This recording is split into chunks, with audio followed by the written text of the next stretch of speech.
बादशाह अकबर के शयन कक्ष में सफाई करते हुए एक सेवक के हाथ से गिरकर उनका मन पसंदीदा फूलदान टूट गया।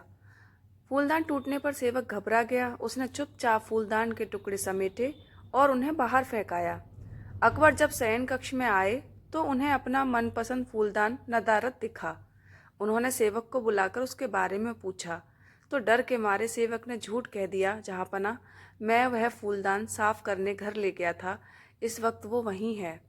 अकबर ने सेवक को तुरंत वह फूलदान घर जाकर लाने का आदेश दे दिया। यह आदेश पाकर सेवक के पसीने छूटने लगे।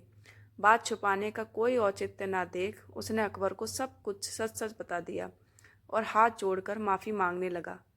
अकबर फूलदान टूटने की बात पर तो उतने नाराज़ नहीं हुए, लेकिन उन्हें सेवक का झूठ बोलना हजम नहीं हुआ और उन्होंने उसे फांसी की सज़ा सुना दी।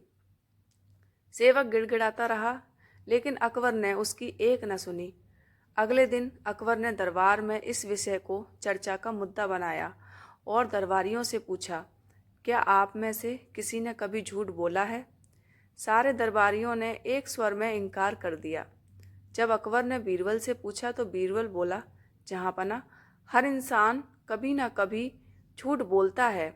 मैंने भी बोला है। मुझे लगता है कि जिस झूठ से किसी को नुकसान ना पहुँचे उसे बोलने में कोई बुराई नहीं है। बीरबल की बात सुनकर अकबर गुस्सा हो गए। उन्होंने उसे फांसी की सज़ा तो नहीं सुनाई, किंतु उसे अपने दरबार से निकाल दिया। बीरबल तुरंत दरबार छोड़कर चला गया।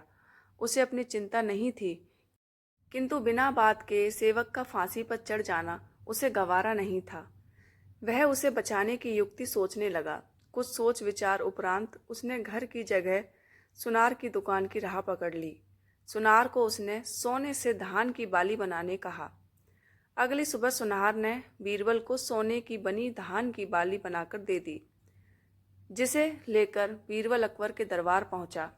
दरबार से निकाले जाने के बाद भी वहां आने की बीरबल की हिमाकत देखकर अकबर नाराज हुए, लेकिन बीरबल ने उन्हें अपनी बात सुनने के लिए किसी तरह राजी कर लिया।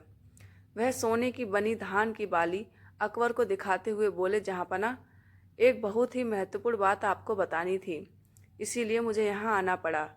कल शाम घर जाते समय रास्ते में मेरी मुलाकात एक सिद्ध महात्मा से हुई। उन्होंने मुझे ये सोने की धान की बाली देकर कहा कि किसी उपजाऊ भूमि में इसे लगा देना, इससे उस खेत में सोने की फसल होगी। मैंने एक उपजाऊ भूमि खोज ली है। मैं चाहता हूँ कि सभी दरबारी और आप भी इसे लगाने उस खेत में चलें।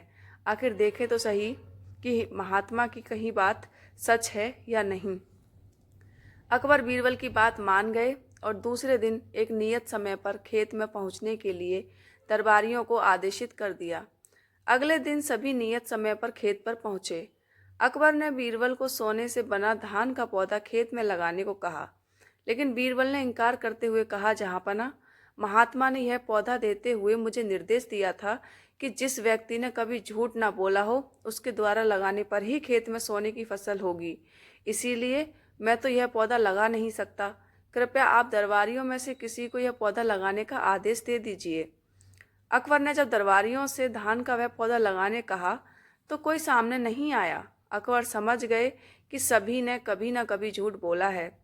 तब बीरबल ने वह पौधा अकबर के हाथ में दे दिया और बोला, जहाँपना यहाँ तो कोई भी सच्चा नहीं है, इसीलिए ये पौधा आप ही लगाएं।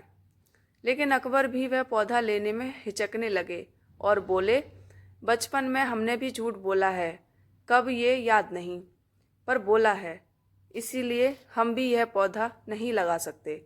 यह सुनने के बाद बीरबल मुस्कुराते हुए बोला, जहाँपना इस पौधे को मैंने सुनार से बनवाया है। मेरा उद्देश्य मात्र आपको यह समझाना था कि दुनिया में लोग कभी न कभी झूठ बोलते ही हैं। जिस झूठ से किसी का बुरा ना हो वह झूठ झूठ नहीं है। अकबर बीरबल की बात समझ गए थे। उन्होंने उसे वापस दरबार में स्थान दे दिया और सेवक की फांसी की सज़ा माफ़ कर दी।